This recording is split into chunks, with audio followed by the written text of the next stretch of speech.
and we're back for another episode. In this episode, I'm going to be doing the main story for patch 5.1. And as always, hello from Mithrie. So we are here in the Rising Stones of Mordona, and we need to talk to Tataru. The first quest is called Shaken Resolve. Tataru seems eager to make up for lost time. So Mithrie, gods, it's good to see you. I hope your being here means you've had your fill of rest. More than my fill. Yeah, it's been a few months, I guess. Well, you've certainly earned it. Not much has happened since your last visit. I had planned for you to meet that helper I told you about, but he refuses to answer his link pearl. I do hope he's alright. We've been exchanging messages with the Eorzean Alliance throughout, though. They say the fighting has finally stopped at the Gimti Dark, and that the Empire's shown no empire of movement. Which means we might actually have a moment to ourselves for a change. Seeing as you're back, maybe you could tell me more about your time in the First? Great. Oh, and if you don't mind, I'd like to ask Flumhemin to join us. She'll want to know what happened to Mithrie, and I think it's best she hears it from you. We'll meet you on the terrace at the House of Splendors. Alrighty. Okay. So once I get there, we will continue. Okay, so we made it to the terrace. This is the terrace that's overlooking Mordona. So let's talk to her. So, Mithrie, it has been too long. Tataru did mention that I would be joining you, did she not?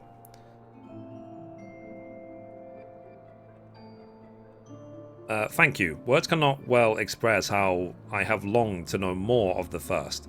The world Mithrie has sacrificed so much to save. But come, rest your feet. Tataru should be arriving shortly.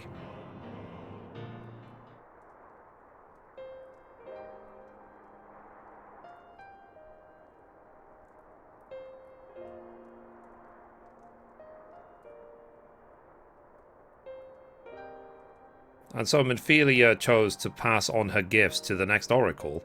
This girl who Thancred named Rin. To have such a burden thrust upon her as a child, only to embrace it when given the choice. In that respect, they are quite alike. It would seem her legacy is indeed in capable hands. Mithrie, might I ask you a favour? When you next return to the First, to tell Rin what I cannot. To tell her thank you.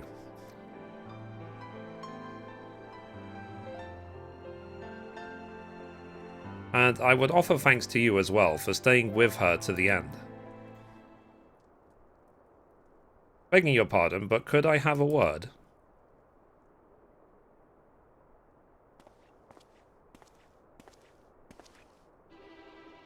Ryle, I hope you're here to tell me you've received word from our helper.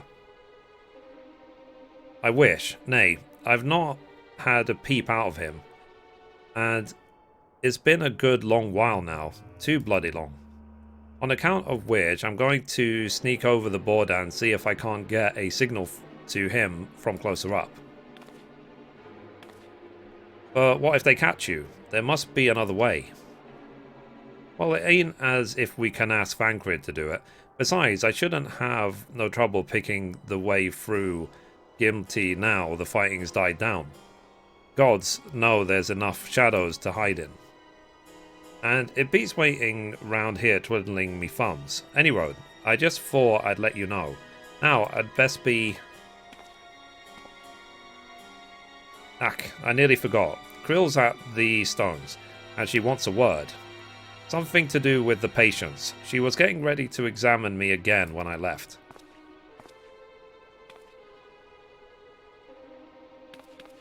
You best head back then. I'm sure it's important.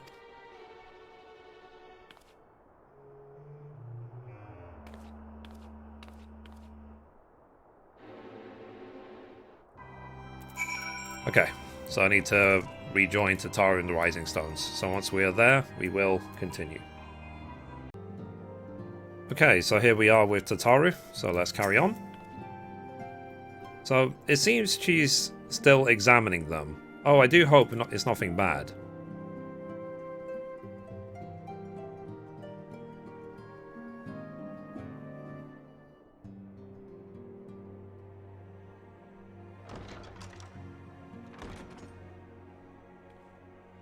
You're here. Good.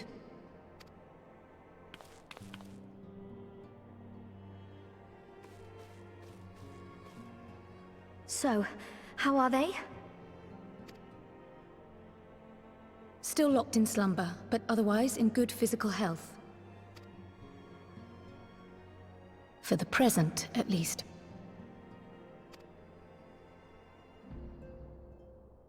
For the present? Oh no, is something wrong with them? I'm afraid there may be. I summoned you after detecting faint signs of instability in Thancred's corporeal ether. But subsequent examination suggested all 5 might be affected. And when I examined them just now, my fears were confirmed. Tellingly, the degree of instability varies between them. Thancred exhibits the most notable signs, followed by Y'shtola and Urianger.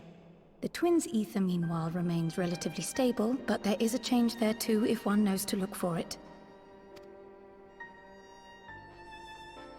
Hold on.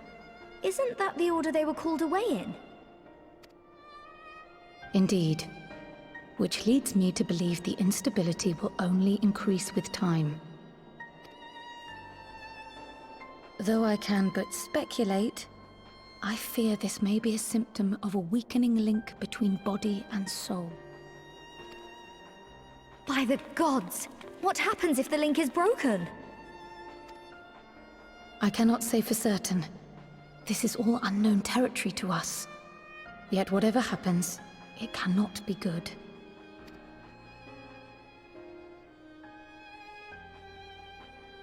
Mercifully, the instability is still only slight. And you may rest assured, Master Matoya and I will do everything in our power to keep it from worsening. Be that as it may, it is imperative that you find a way to restore our friends' souls to their bodies. Leave it to me.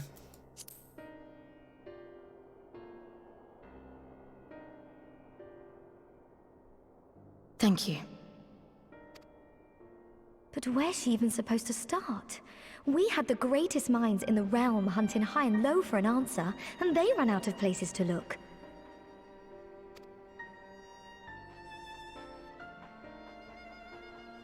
You stated in your report that the Exarch had originally intended to reverse the summoning process by means of his own death, correct?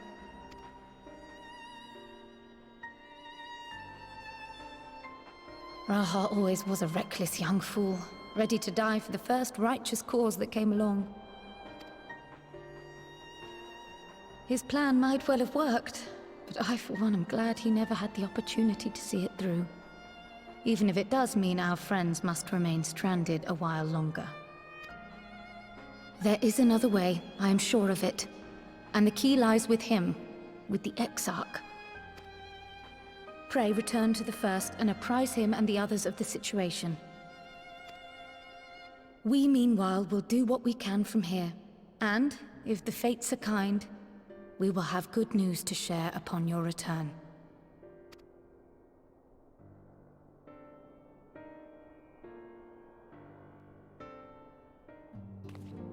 Awesome.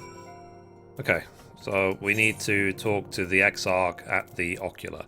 So once we get there, we will continue. Okay, here we are. So let's go in and talk to the Exarch.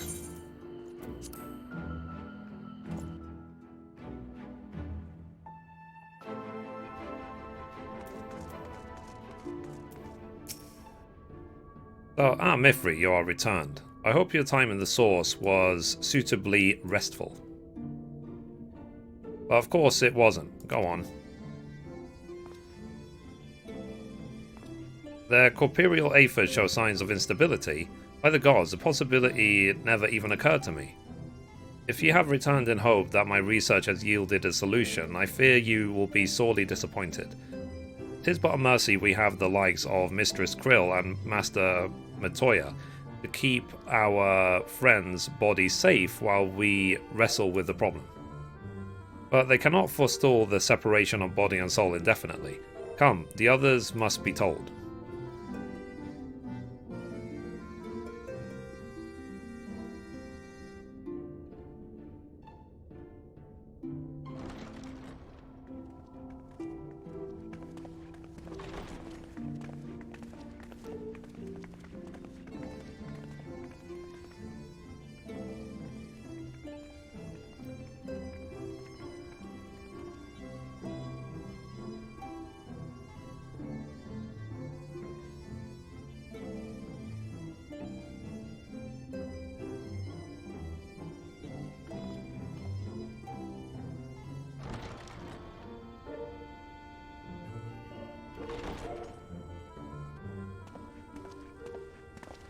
Pray excuse my late arrival. Will Thancred and Reen not be joining us? Nay, milady. With apologies to all, they beg leave to pursue their investigation of the empty to its conclusion. Should matters here demand their presence, however, they did assure me that they would make themselves available. Yes, of course. Then let us proceed.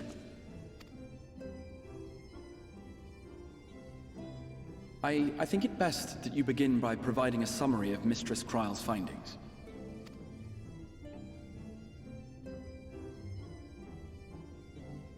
So Kryle and Reen, not Rin and Krill. Oops. I suppose it was only to be expected that some change would occur. Yet our souls seem unaffected, to my eye at least. How long they will remain so is another question. Kryle is right. It is imperative we find a way to return to the source. Perhaps an explanation of the method by which I brought you here will yield some inspiration. Ere I begin, it must be noted that I am by no means a gifted mage. In order to employ powerful magics, I must rely upon the Crystal Tower and its boundless reservoirs of energy. The magic that summoned you was no exception. 'Tis a singular spell, adapted through painstaking effort from the technique that transported me to the First. To use an analogy, it works by cutting a hole in the fabric of reality. A hole tailored to the object of summoning, through which it and it alone may pass unscathed. Though I succeeded in creating said hole, I failed to latch onto my intended target.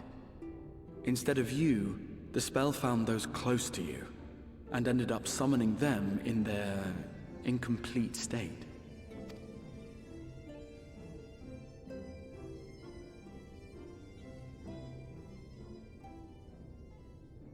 I would not soon throw my life away, not after the lengths you and yours went to save it.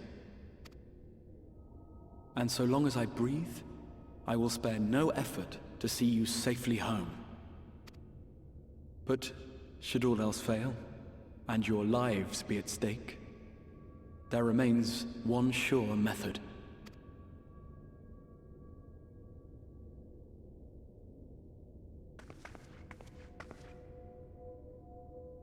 Oh, So, what was that for?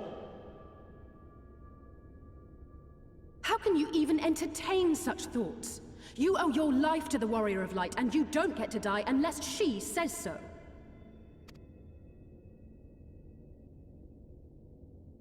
Your followers await your divine judgment. What did you just...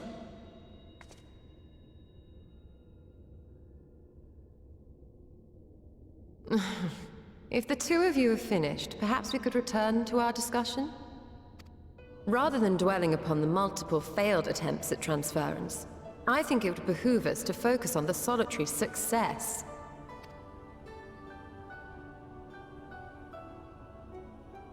I would draw your attention to the fact that our friend can travel between worlds possessed not only of her body and soul, but her personal effects besides. This is no different from the teleportation magics to which we are all accustomed. Magics that allow for the transportation of those inanimate objects one considers to be an extension of oneself.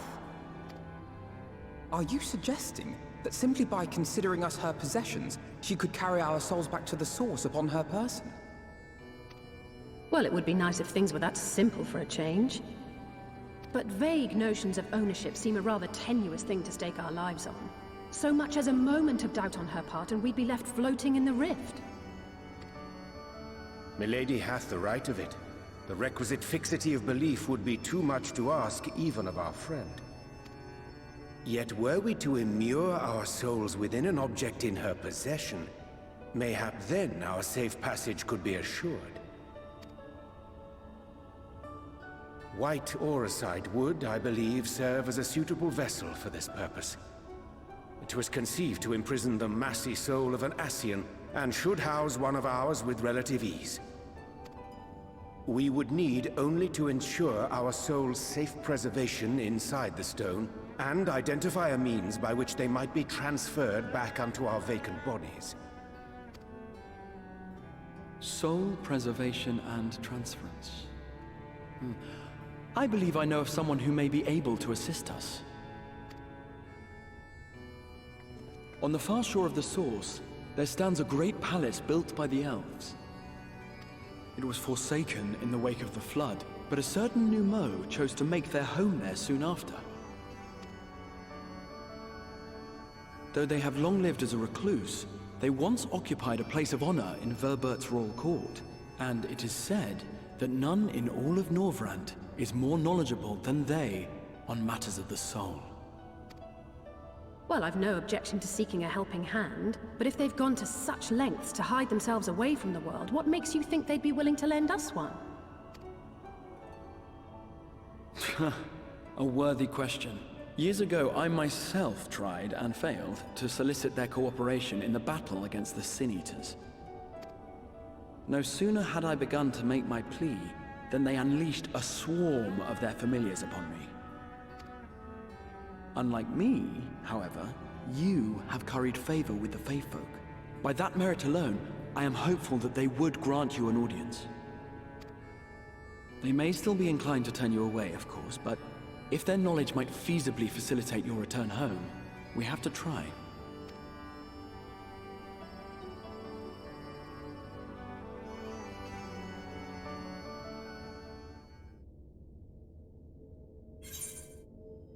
Okay, let's see.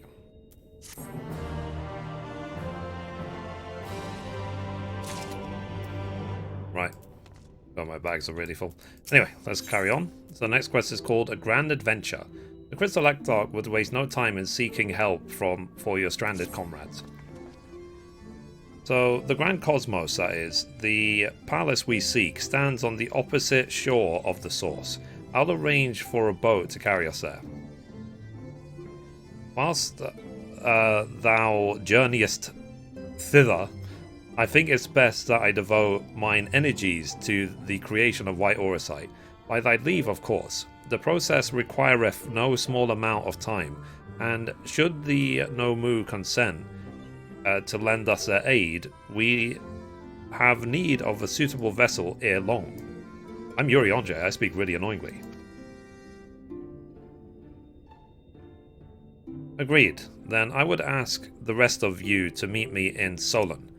And do be prepared for a warm reception.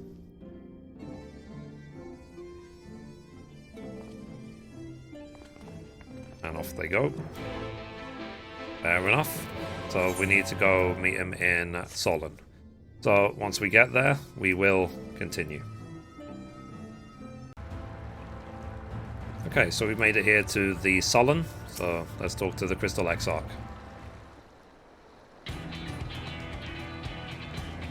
As I told you before, I had scarcely set foot on the palace grounds when I was set upon by our host familiars, and I expect our reception today to be no different, which is why I propose we march through the main gate, weapons drawn. I'm sorry, but are we not here to petition for assistance? You can't honestly think barging in looking for a fight is going to persuade them.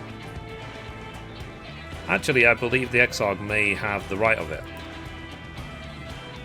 They have no doubt poured a great deal of time and energy into their creations. Were I them, I should be most interested to meet with those who could overcome my defenses. As would any true seeker of knowledge, and there is a little we can say or do to convince them to help us if we know nothing of their character, nor less why they chose to hide themselves from the world. But if we can seize their interest, mayhap we can earn ourselves an audience.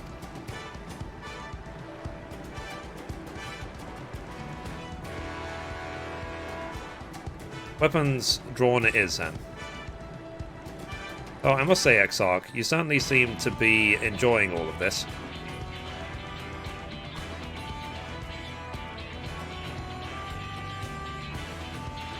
Do I? Well, I will not deny that I enjoy the thought of fighting alongside you all, rather than pacing about inside the Crystal Tower.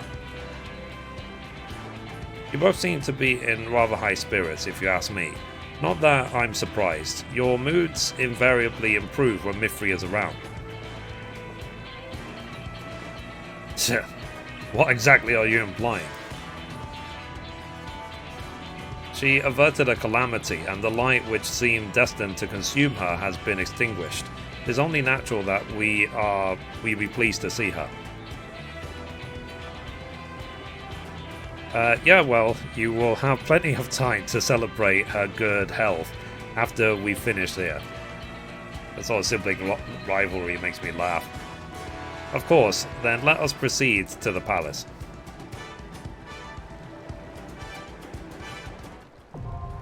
Oh, okay. So it's a dungeon. The Grand Cosmos. Interesting. Okay, so I will leave it to the next episode to do the dungeon, the Grand Cosmos. So anyway, guys, that's it for this episode. Thank you for watching, and as always, goodbye from me, and goodbye from Mithrie. Bye, guys.